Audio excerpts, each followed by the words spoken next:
My name is Ankana and I'm currently pursuing PGDM in HR from Birla Institute of Management Technology. And today we are thrilled to have with us Professor Sanjeev Kumar Govil, who has joined BIMTECH as an Honorary Professor of Practice. Hello sir, good morning. Good morning. How excited are you to join BIMTECH, and sir, why did you choose this institution in the first place? I've had a very long corporate journey spanning almost about 37 years. And during these 37 years, I've had opportunity to be part of many industries, right from automobile, consumer durable and telecom. We have been associated for a very long time. And then one thought that, okay, is now time to get back to something which you are able to give back to society, be with the younger crowd.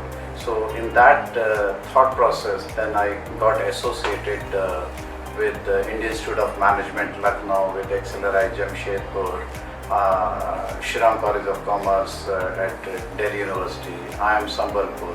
So these are many such institutions where I've been associated. I've been taking there a lot of executive management development programs. And besides that, I have been associated with the education when I was on the board of governors of Indraprastha University, way back when I was the CEO of Ideas Cellular. So I think during all these years, I have been associated with the academic world in some way. And now I thought that, okay, let me little bit formalize. So that was the reason, and I happened to meet your director in one of the meetings, and then rest is that, okay, she invited, and then I said okay. And incidentally, I have had a long journey with the Birla Group. I have almost spent 10 years with Birla Group. So for me, it was something like that, okay, I'm back to a place where I have spent so much time. So that has been the reason to be here. Okay sir. So sir, you have mentioned that you have been a part of the telecom industry for a long period of time. So what was it like before, and how has it transformed over the years till date? See, it has been an interesting journey, and I can only say that way back in 1994 I went to Johannesburg, and which is in South Africa, and at that time the apartheid had just got over. So I recall the person who was I was traveling with, he was making a call, and I asked him, and it was all surrounded by hills. So I asked him where was he making a call. So he said I was talking to London. So I couldn't resist myself, and I asked him, can I make a call? So he handed over that device to me, and I did not know how to operate. So that was my first time experience of and he told me that it's a mobile phone, and this time I'm talking of July 1994. And that's how I made my first phone call. He made it to India, and then I can today safely say in last 20 years we are the people who have brought mobile in everyone's hands.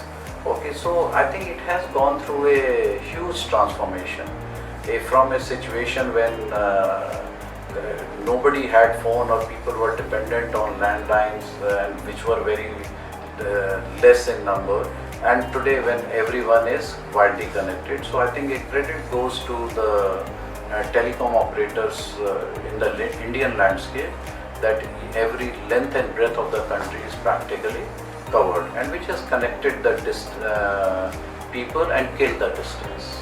Right.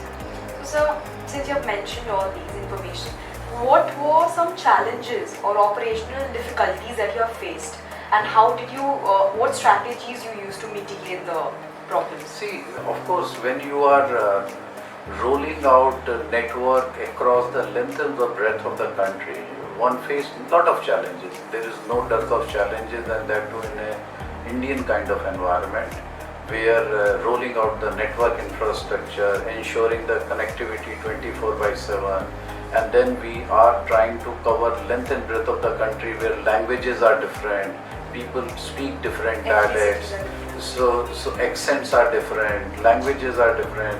So I recall when we had call centers, people will call up, the people will not understand the language, so we had to get the people who could understand the local languages. Similarly, when we introduced the prepaid services, See, there was no physical transfers, so people were very apprehensive that I am giving the money, Will I get the but service? will I get the connection?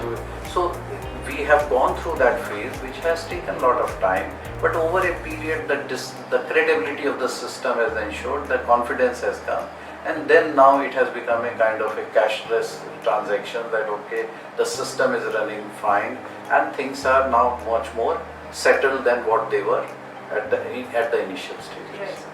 So, sir, since you have led rural telecom connectivities as well, so how did you blend in technology and strategy to increase the rural connectivity across?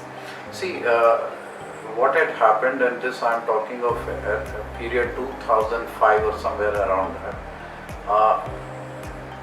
when telecom revolution was happening in the country. Of course, the bigger cities, the bigger metros and all the bigger towns, they were getting connected. But then there were remote rural areas in the country which were not getting connected, and we define these areas by SDCA.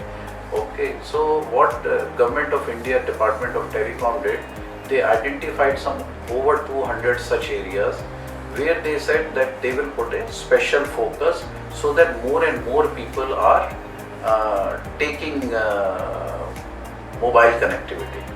So it was a very comprehensive focused efforts along with the operators. So then we ensured that at that point of time in these areas, though connectivity was there, but people did not have money to even purchase a handset. So we said, okay, can we provide the handset at a much lower cost? So many places we provided them at a much lower cost. Many places we provided a refurbished handset so that those handsets were properly repaired and then supplied. So and I used to work at that point of time with Reliance, so we supplied millions of such handsets to the rural villages in all these areas, identified areas. Of course, that helped to improve connectivity and change their life forever. Because see, we always believe when you have given a mobile connectivity to somebody, they are connected to the world. The world belongs to them now. So that's the level of change which brings into the life of an individual. And that's what has happened in all these villages through the length and breadth of the country. I mean, sir, we should thank you actually because of people like you, we are having mobile phones today. No, you see, it's not only me. There has been a large set of people who have done it. But yes, as business leaders, definitely, we have ensured that in last almost 20 years, we have brought it and expanded through the length and breadth of the country. So last question to you today. Since you have been an IIM alumnus as well as an industry veteran, so any advice you want to give to MBA students who would want to pursue a career in high pressure like industries like telecom and digital services? Yes, see, my simple message to all the young students is